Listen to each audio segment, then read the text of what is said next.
Coucou tout le monde, voilà, ça faisait longtemps que j'avais rien fait de nouveau sur YouTube, donc me revoilà avec une nouvelle vidéo. Dans cette vidéo, j'ai choisi de répondre à une question que m'avait posée Nampnam, si je me souviens bien et si je prononce bien,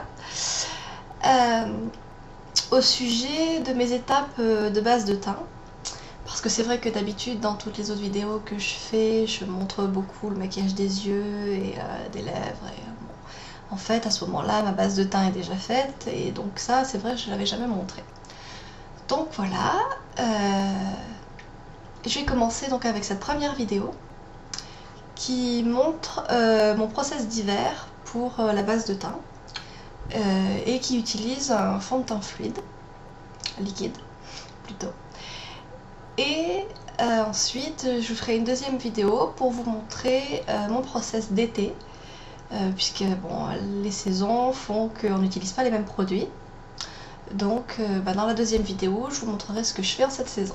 Voilà. Et bien, c'est parti. Alors, déjà, on commence par une base de teint.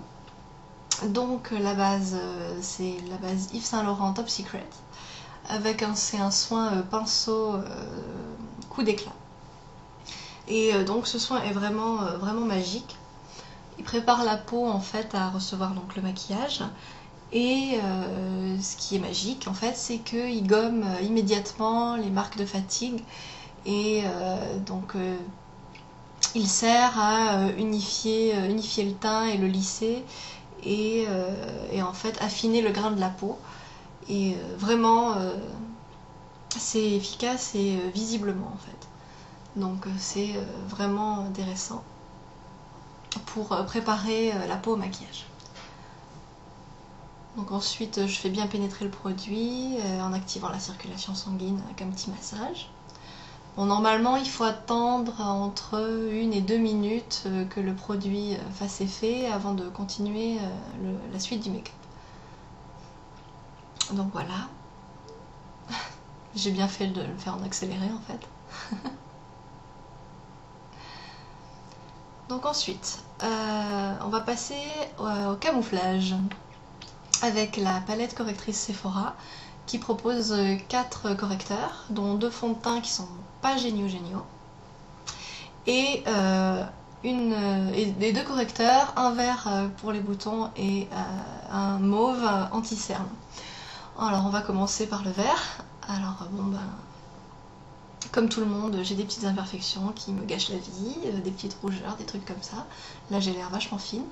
Bref, avec cette pâte verte, on gomme un petit peu les rougeurs. Bon, c'est pas magique, mais ça aide.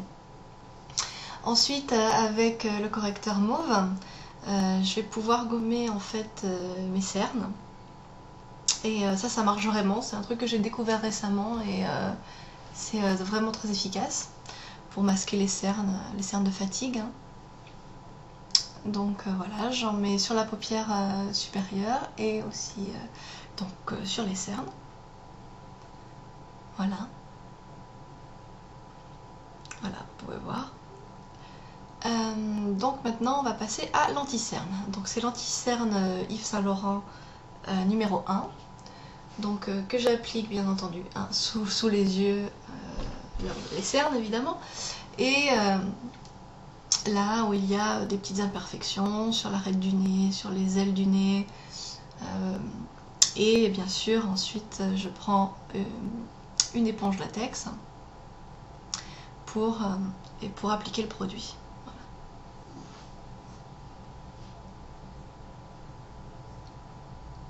Comme ça, l'éponge garantit en fait un résultat uniforme. Voilà, sur les petits points verts. Voilà, comme ça au moins, ils sont bien camouflés. Donc maintenant, on va entrer dans le vif du sujet avec le fond de teint. Si vous avez un fond de teint comme celui-là, donc avec une pompe, appliquez-le en le posant sur le dos de la main et ensuite avec le pinceau sur le reste du visage. Bon, moi j'ai utilisé ceci, c'est le Perfect Touch fond de teint d'Yves Saint Laurent qui a déjà le pinceau intégré en fait. Voilà. Donc en fait, on a mis un peu de produit, enfin un peu de fluide sur le dos de la main, on imprègne le pinceau et ensuite on applique directement sur le visage, comme ceci, en étirant vers l'extérieur.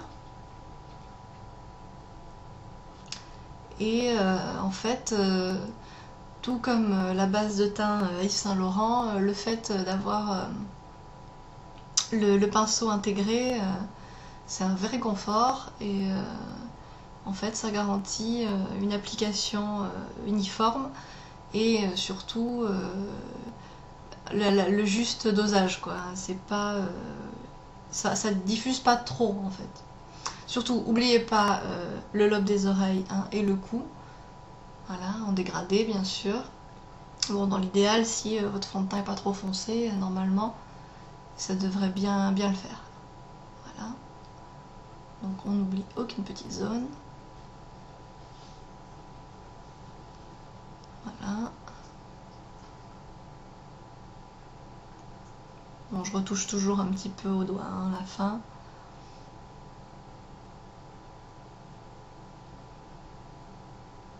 Et voilà. Ensuite, je me recoiffe. Ensuite, avec le touche éclat toujours de chez Yves Saint Laurent, je vais donner un peu d'éclat aux petites zones d'ombre qu'on a sur le visage. Donc toujours bon, là où il y a sous les yeux, bon, les cernes, hein, ces maudites cernes, et également les ailes du nez, et les commissures des lèvres, le contour de la bouche en fait. Hop, c'est parti. Commissure des lèvres, voilà. Là voilà. Tout de suite ça donne de l'éclat. Hop. Et voilà. Et ensuite, pour matifier un peu tout ça, parce que bon, le fond de teint liquide ça a tendance à donner un effet un petit peu luisant à la fin. Donc pour matifier tout ça, la poudre matifiante Urban Decay D-Slick, qui alors elle est vraiment magique aussi. Donc c'est une poudre légèrement mauve, mais vous inquiétez pas, à l'application vous ne devenez pas mauve, hein. Elle est transparente et en fait elle donne un fini velouté et tout lisse, et donc il n'y a plus de brillance, et donc le teint est vraiment net. Et voilà, et donc comme c'était... Ah oui, j'ai failli oublier, un petit coup de blush pour la bonne mine. Voilà.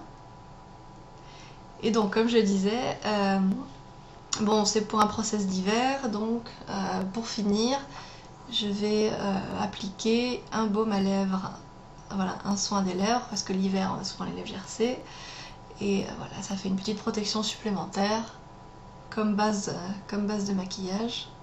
Voilà. Et voilà, c'était la touche finale. J'espère que vous avez apprécié la vidéo. Voilà un petit peu ce que ça donne, je me rapproche. Et la suite dans la vidéo numéro 2. A tout de suite!